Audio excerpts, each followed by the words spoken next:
Good morning, everyone. Welcome to the session on personality development. आज हम discuss करेंगे कि पर्सनालिटी डेवलपमेंट क्या है. देखते हैं आज हम क्या क्या चीज़ें डिस्कस करेंगे. सबसे पहले हम देखेंगे कि पर्सनालिटी क्या है और हम कैसे अपनी पर्सनालिटी को इम्प्रूव कर सकते हैं. फिर हम स्वॉट एनालिसिस करेंगे और देखेंगे कि हम कैसे अपनी कम्युनिकेशन स्किल्स को इम्प्रूव कर सकते हैं. फिर हम इंटरव्यू स्किल्स के बारे में डिस्कस करेंगे और जानेंगे कि पर्सनालिटी ट्रेट्स क्या हैं एक अच्छे एंटरप्रेन्योर में, कि अच्छा एंटरप्रेन्योर बनने के लिए आपके पास कौन कौन से पर्सनालिटी ट्रेट्स होने ज़रूरी हैं. फिर हम देखेंगे dos and don'ts of a successful entrepreneur. फिर हम एक सक्सेस स्टोरी डिस्कस करेंगे ओला कैब्स की. सबसे पहले जानते हैं कि पर्सनालिटी क्या है और पर्सनालिटी डेवलपमेंट क्या है. पर्सनालिटी है sum total of all the characteristics of an individual. मतलब कि आपके जो भी करेक्टरिस्टिक्स हैं, आप कितने कॉन्फिडेंस से बात करते हैं, आप कितने अच्छे से बात कर सकते हैं, आपका बॉडी लैंग्वेज क्या है, आप कैसे खुद को कैरी करते हैं, कैसे आप खुद को प्रेजेंट करते हैं, कैसे कपड़े आप डालते हैं, इन सब चीज़ों को मिला के पर्सनालिटी बनती है. और पर्सनालिटी डेवलपमेंट क्या हुआ कि हम अपने बिहेवियर को और अपने एटीट्यूड को कैसे इम्प्रूव कर सकते हैं पर्सनालिटी डेवलपमेंट के लिए. हर इंसान की पर्सनालिटी अलग है. अगर हम बात करें सबसे अच्छी पर्सनालिटी की, तो सबसे पहला नाम हमारे माइंड में आता है मिस्टर अमिताभ बच्चन जी का. अगर हम सारे मानते हैं कि उनकी पर्सनालिटी बहुत अच्छी है, वो बहुत अच्छे से बात करते हैं, बहुत कॉन्फिडेंस से बात करते हैं, बहुत प्यार से बात करते हैं, बहुत अच्छे से ड्रेस्ड अप रहते हैं, बहुत अच्छे से वेल ग्रूम्ड रहते हैं. यही रीज़न है उनकी एक अच्छी पर्सनालिटी का. हम अपनी पर्सनालिटी कैसे अच्छी कर सकते हैं? दो तरीके हैं. एक है grooming our appearances and second working on our body language. मतलब कि अगर ग्रूमिंग, हम अपनी ग्रूमिंग कैसे कर सकते हैं, हम प्रेजेंटेबल कैसे लग सकते हैं. हमें अच्छे कपड़े डालने चाहिए, हमें प्रेजेंटेबल कपड़े डालने चाहिए इन द सेंस कि अगर हम काम पे जाते हैं या ऑफिस में जाते हैं तो हमें properly shirt, pant, trouser, shoes, tie, belt, इन सब चीज़ों का इस्तेमाल करना चाहिए. लेडीज़ के लिए सूट्स, सलवार सूट, पजामी सूट, साड़ीज़, ये सब भी पर्सनालिटी डेवलपमेंट में एक अच्छी अपीयरेंस में काम आती हैं. हमें फॉर्मल ड्रेस कोड रखना चाहिए जब भी हम अपने काम पे जाते हैं. डूज़ एंड डोंट्स क्या हैं? सबसे पहले हम देखेंगे कि क्या डूज़ हैं मेन के लिए. हमेशा प्रोफेशनल दिखना चाहिए, यानी कि हमें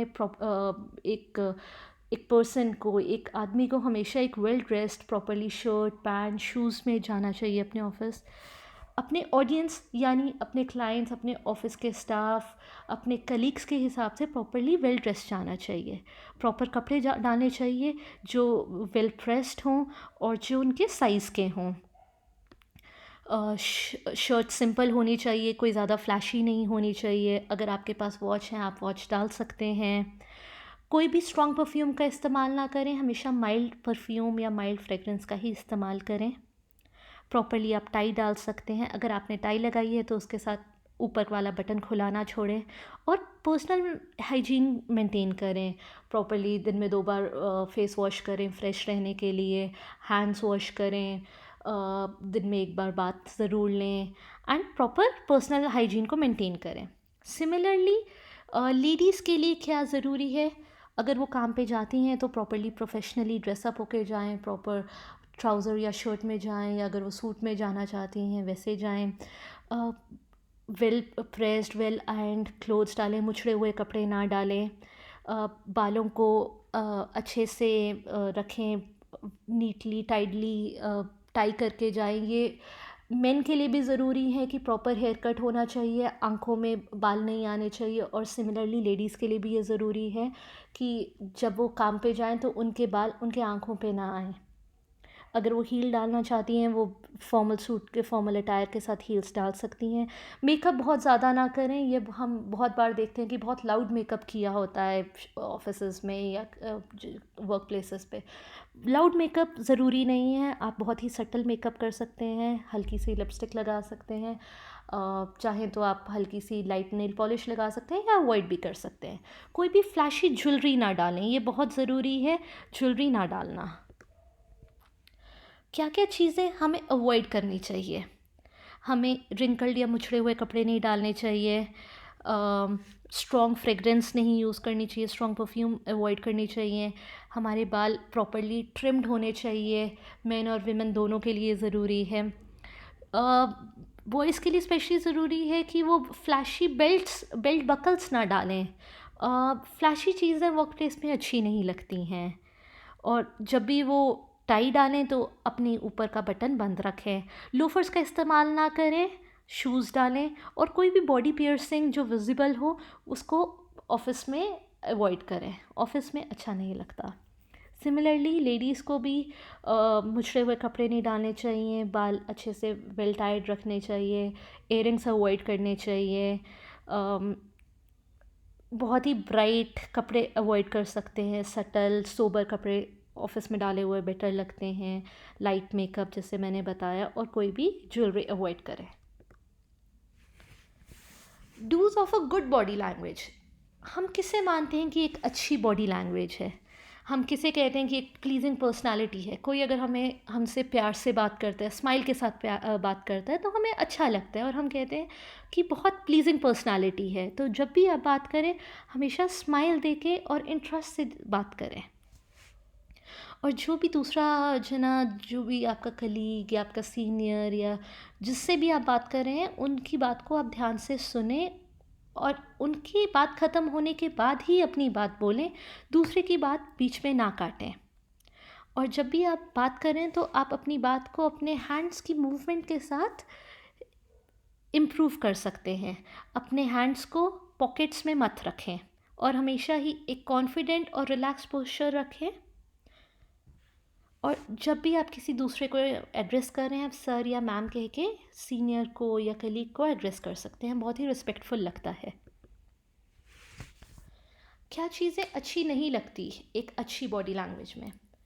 जब भी आप बात करें और आप अपने मुंह पे हाथ रखते हैं, हाथ रख के बात करते हैं, वो ठीक नहीं लगता। या आप किसी से बात करते हुए अपनी लिप बाइट करते हैं, तो वो भी सही नहीं है। किसी से बात करते हुए बार बार अपनी आँखों को ना झपकाएं और अपनी बाजुओं को कभी भी क्रॉस आर्म फोल्ड मत करें। वो बहुत ही डिफेंसिव पोस्चर लगते हैं और वो दिखाते हैं कि हम दूसरे की बात मानने या सुनने में इंटरेस्टेड नहीं हैं। तो कभी भी ऐसे ना करें। जब भी कोई बात करो तो अपनी आर्म्स को क्रॉस करके फोल्ड ना करें।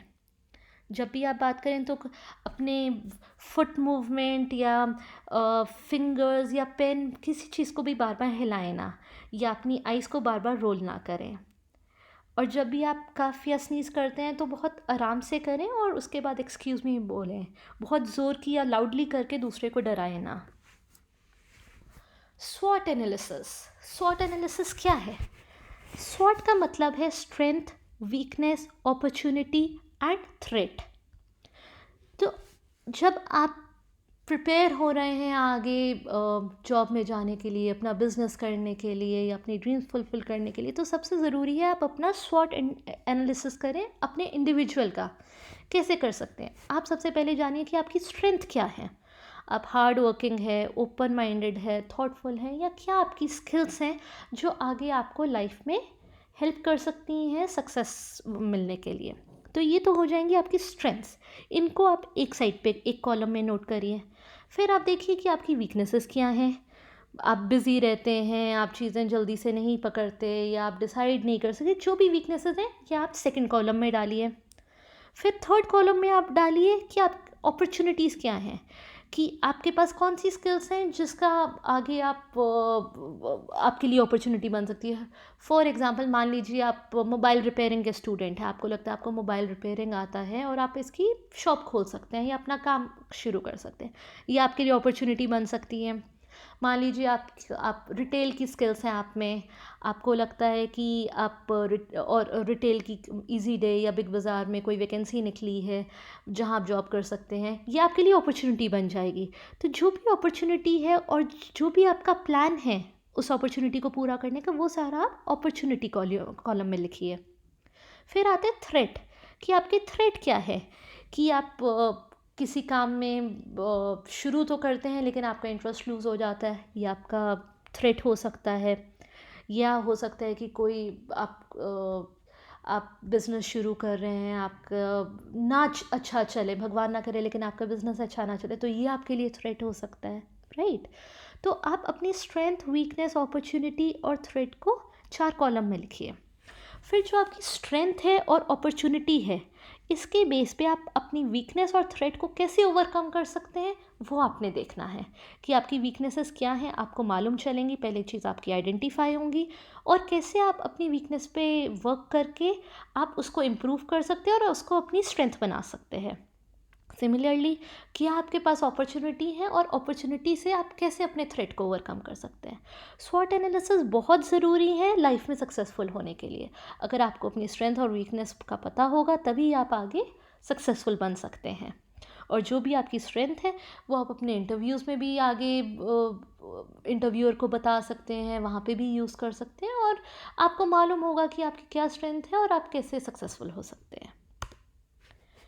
हमेशा हमेशा पॉजिटिव एटीट्यूड रखिए। जब भी आप अपने काम पे जाएं या कहीं भी जाएं, हमेशा पॉजिटिव एटीट्यूड रखिए। इससे क्या होगा, आपकी प्रोडक्टिविटी बढ़ेगी, आपके टीम वाले आपको पसंद करेंगे, टीम वर्क करना चाहेंगे आपके साथ, आपकी जितनी भी प्रॉब्लम्स हैं वो सॉल्व हो जाएंगी, आपकी क्वालिटी इम्प्रूव होएगी, कंपनी को या ऑफिस को प्रॉफिट ज़्यादा होगा। और नेचुरली अगर आपकी क्वालिटी अच्छी आ रही है, प्रॉफिट ज़्यादा आ रहा है, प्रोडक्टिविटी आपकी हो रही है, तो नेचुरली एम्प्लॉयर को भी लगेगा कि आप लॉयल हो उनकी तरफ, कंपनी की तरफ आपकी लॉयल्टी दिखेगी, आपकी एक अच्छी प्लीजिंग पर्सनालिटी लगेगी, सारे आपके साथ काम करना चाहेंगे, and this will lead you to success.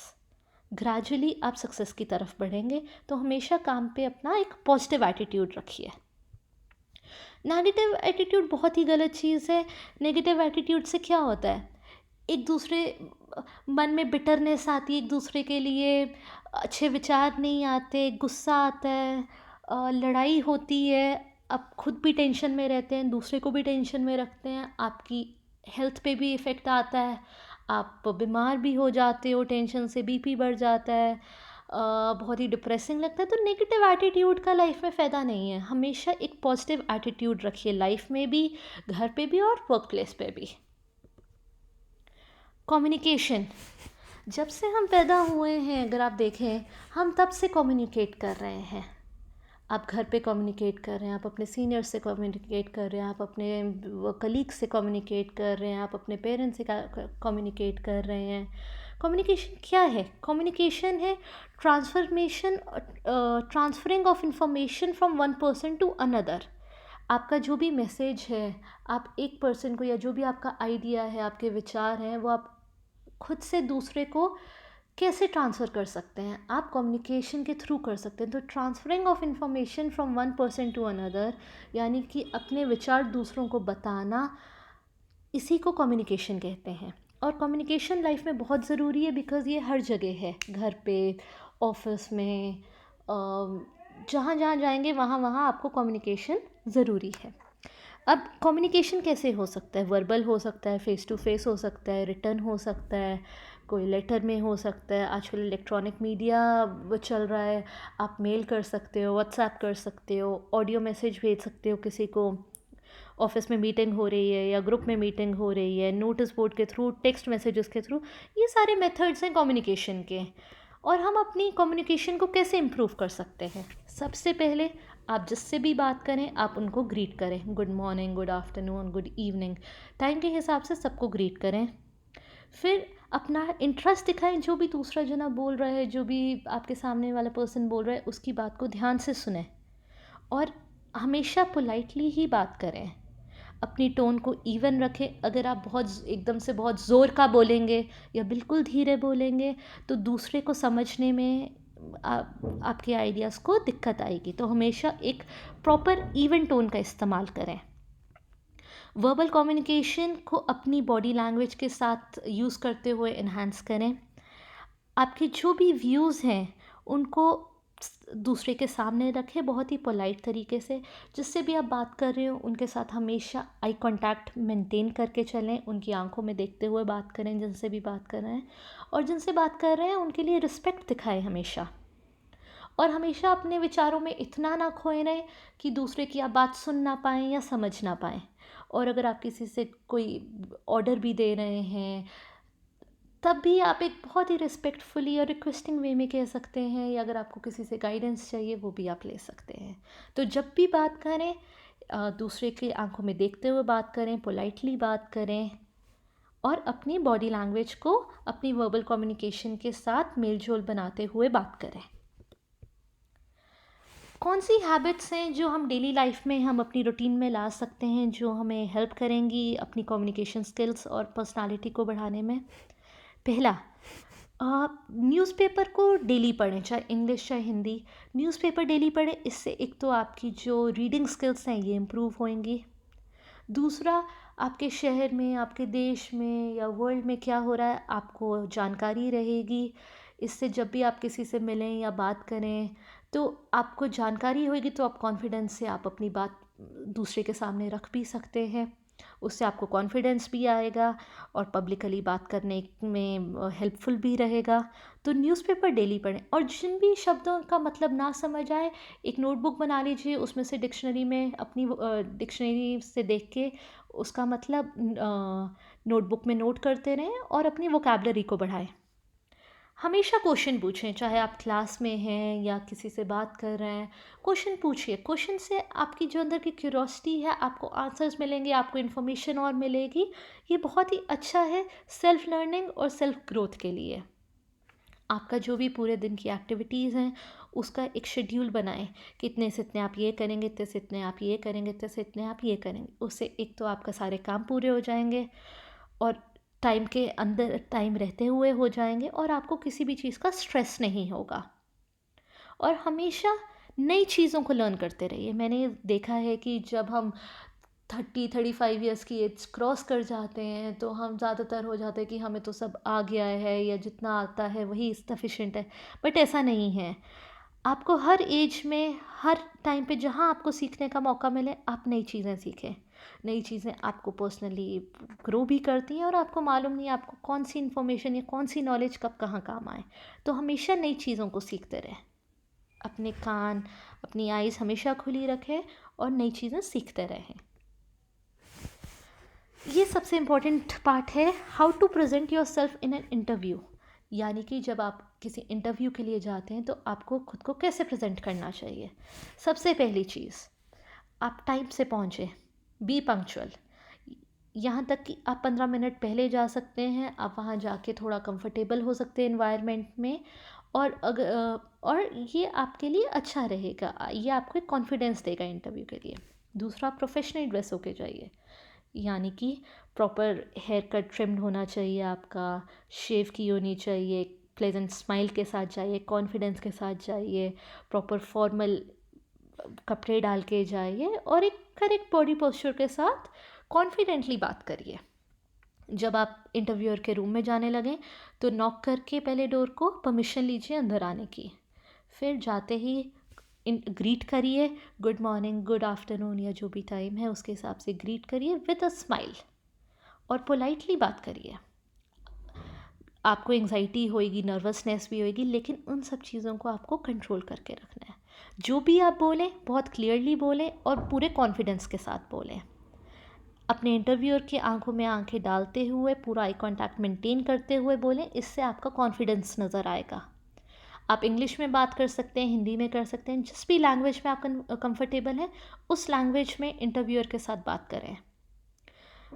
Interview पे जाने से पहले आप कंपनी के बारे में थोड़ा रिसर्च करके जाएं, ताकि जब आप इंटरव्यू में बैठें तब आप इंटरव्यूअर से क्वेश्चंस पूछ सकते हैं आप अपनी जॉब के बारे में या कंपनी के बारे में। एक अच्छा बॉडी लैंग्वेज और एक प्रॉपर पोस्चर मेंटेन करके रखिए थ्रू आउट योर इंटरव्यू। और निकलने से पहले या इंटरव्यू ख़त्म होने के बाद thank you, nice meeting you, इस टाइप के प्लेजेंट वर्ड्स का इस्तेमाल करें। यह आपके इंटरव्यू में बहुत हेल्प करेगा। और हमें क्या चीज़ें नहीं करनी इंटरव्यू के दौरान, वो है हमें ओवर स्मार्ट नहीं बनना। स्मार्ट बनिए, पूरे कॉन्फिडेंस के साथ जाइए, लेकिन ओवर स्मार्ट मत बनिए। कोई भी रूड या गलत लैंग्वेज का इस्तेमाल ना करें, झूठ ना बोलें, फिंगर पॉइंट करके ना बोलें, ये बहुत ही रूड लगता है। इंटरव्यू के सामने क्रॉस लेग या क्रॉस आर्म करके ना बैठें, डिफेंसिव लगता है। च्युइंगम ना खाएं, स्मोक ना करके जाएं, अपने मोबाइल फ़ोन को साइलेंट पे रखें या हो सके तो स्विच ऑफ करके जाइए। कोई भी नेगेटिव कमेंट ना डालें या कोई भी एक्सक्यूज़ ना बनाएं या आपके लिए गलत जा सकता है इंटरव्यू में। Personality traits of an entrepreneur. एक एंटरप्रेन्योर में कौन सी पर्सनालिटी ट्रेट्स हैं जो उनको सक्सेसफुल करते हैं? सबसे पहला, सेल्फ कॉन्फिडेंस। अगर एंटरप्रेन्योर में कॉन्फिडेंस होगा तभी वो सक्सीड कर सकता है। लोग कह सकते हैं ये तुमसे नहीं होगा या ये हाँ तुम फेल हो जाओगे, बट अगर कॉन्फिडेंस है तुम्हें खुद पे, अपने आइडिया पे, तभी तुम एक्सेल कर सकते हो। Second, entrepreneur has to be focused on the goal. जो भी एंटरप्रेन्योर का ड्रीम है या गोल है उसको फोकस करते हुए ही एंटरप्रेन्योर आगे बढ़ता है। रिस्क टेकिंग एबिलिटी होनी चाहिए, यानी कि आप पैसा लगा रहे हैं अपने बिजनेस में, रिस्क है, बट वो रिस्क लेने की क्षमता एक एंटरप्रेन्योर में होनी ज़रूरी है। लीडरशिप, आप नया काम शुरू करते हैं, आप लोगों को अपने साथ जोड़ते हैं, अपनी टीम बनाते हैं, टीम को आप सस्टेन भी करना है, कंपनी को भी सस्टेन करना है और सबको ग्रो भी करना है, तो इस सब चीज़ के लिए लीडरशिप क्वालिटी होनी बहुत ज़रूरी है।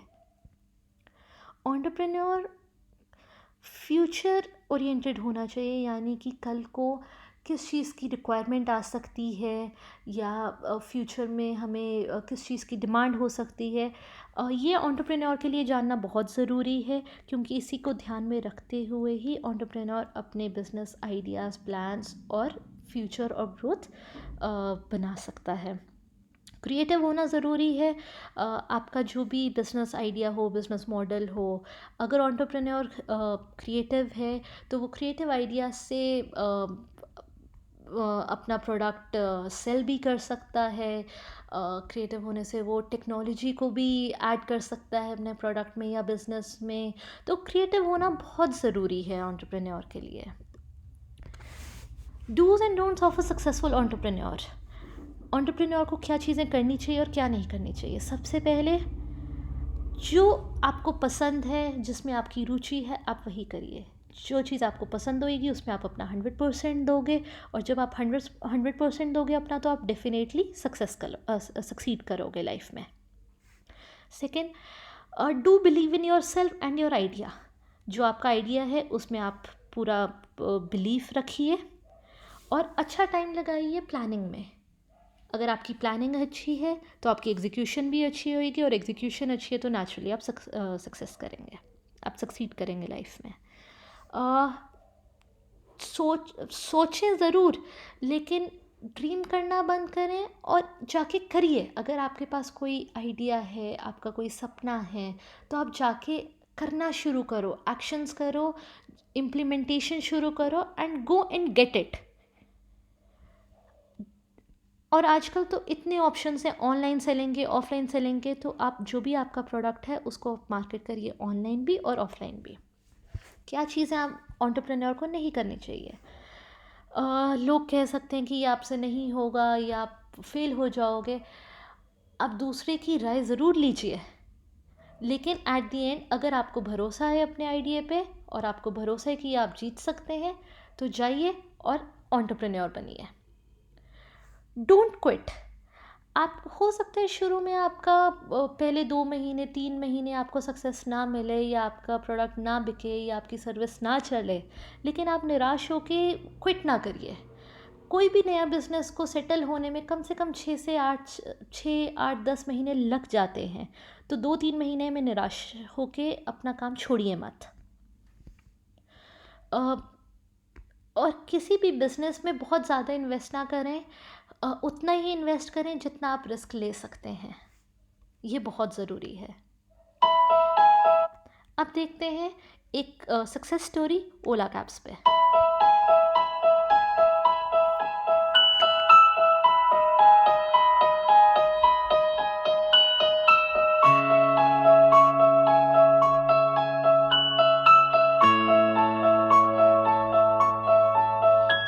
The 29-year-old IIT graduate Bhavish Agrawal is the founder and CEO of India's most popular cab aggregator, Ola Cabs.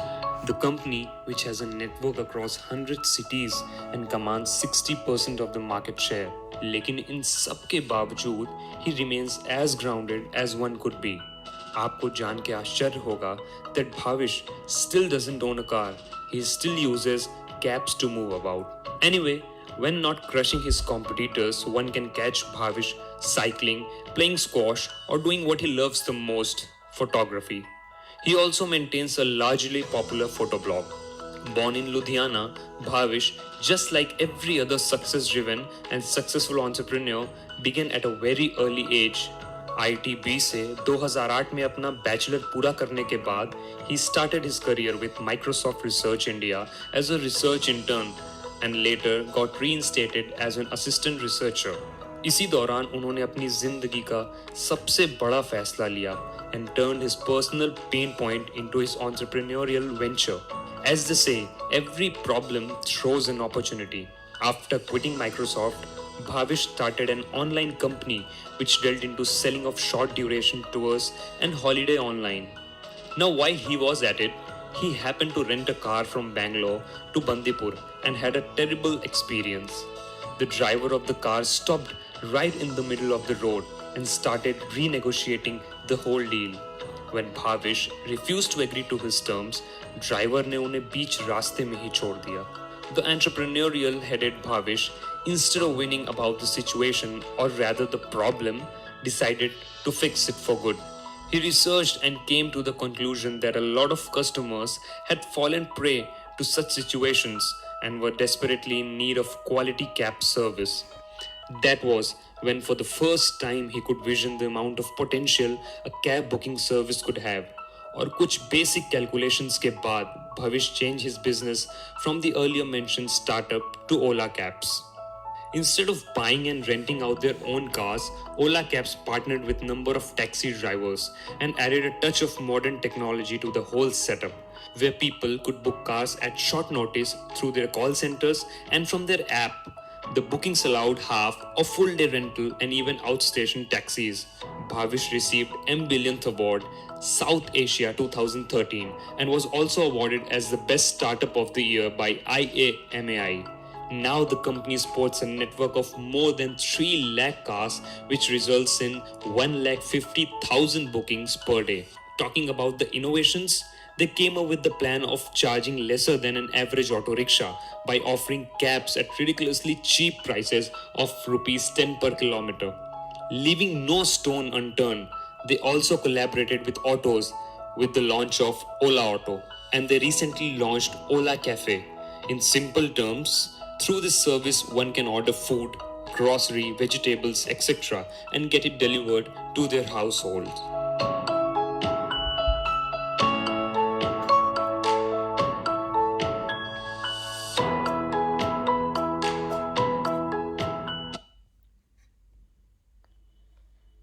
मुझे उम्मीद है आपको आज का सेशन पसंद आया होगा.